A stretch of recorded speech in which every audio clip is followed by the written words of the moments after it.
Well, hello, and welcome back to So What Fashion Histories.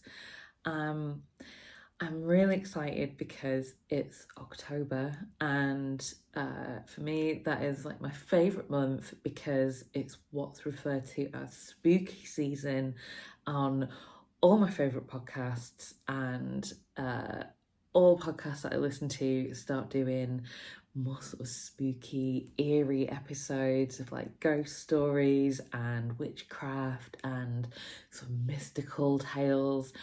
And I just absolutely love this time of year. So I thought I'd join in. I've never got to do this before, so this is really exciting. And what I thought I would do for this October is look into and do a bit of digging into a very classic sort of fancy dress costume that you might see around Halloween, which is the witch. Um, it's such a classic like dressing up fancy dress thing. And there's like a real trope around what a witch looks like. And I kind of got to thinking, where does that even come from? Where does this outfit come from in this picture that we have in our heads? Where did it start?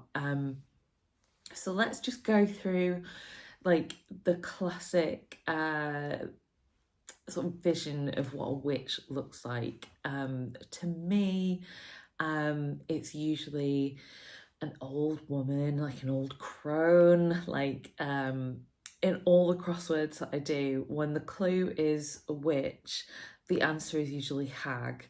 And I think that's like, it really hurts to see that. But yeah, like that's how people would have described a witch as like an old hag, usually like hunched over, with like a crooked nose and a curved chin, maybe a couple of warts, pointy hat, definitely a pointy hat, maybe green skin, who knows, pointy shoes, striped stockings, and like maybe like a black dress and like a cape, and usually a broomstick, and maybe a cat, a black cat.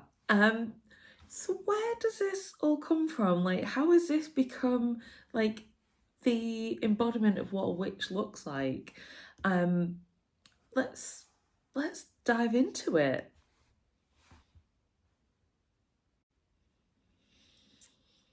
First off, I maybe need to give you a little bit of background as to what is traditionally like meant by a witch and like historically where that term has come from and like how it comes to usually being a woman, like an old woman, and like sort of the tiniest condensed history of witches that I can possibly do.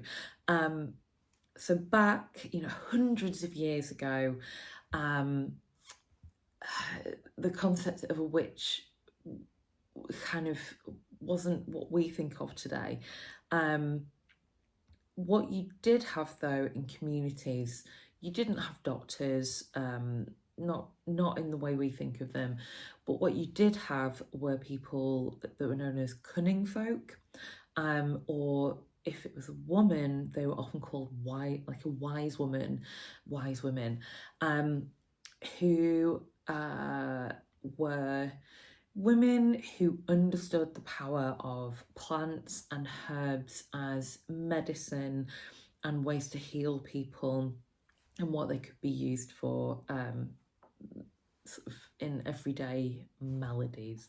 And also, these women were often midwives within the community as well. And these women were the only people allowed sort of in the space where a woman would be giving birth. And essentially, there's obviously so much more to this, and it didn't just happen overnight. But from all the podcasts that I've listened to and like all the stuff I've read, basically, as the church sort of gained in power and kind of went down a real sort of patriarchal route, which it always had been, but blah blah blah. The men at the head of the church really didn't like that there were women who within communities that had power that kind of rivaled the church. They wanted to control communities and the people, and they should be the only power in the land. So they really didn't like that there were these wise women who people trusted more than the church. And so they basically made it their mission to spread rumors and bad vibes about these women. So and by doing that, they kind of pitted these women and the community, therefore, as like they weren't godly because they weren't part of the church, which meant they must be in league with Satan, of course, which meant they were evil, they were bad, weren't to be trusted. You know, do you know what these potions and herbs and stuff are? No, then who's to say they're not doing bad things with them? And this spread and spread, and this leads to something, witch trials, all like not just in England, Scotland, America obviously is like Salem witch trials, which I think is like the 1500s, a long time ago, obviously. And that is it in the tiniest nutshell ever. There's obviously more to it. Lore, Lore, has done like some amazing deep dives and one-off episodes on all this kind of stuff. They repeatedly go back to witch trials and witchcraft and sort of folklore around that, which is all absolutely fascinating. So that gives you a bit of background as to how the witch, and women in particular, became seen as like something magical. Like magic was real to these people, like absolutely 100% as real as like you and me. And these women were bad, they were evil, and therefore, and like the trope began to evolve from this like folklore around witches. So let's look at where some of the elements of like a witch's outfit, like it's a weird word to call it, but like a witch's costume, where some of those elements might have come from.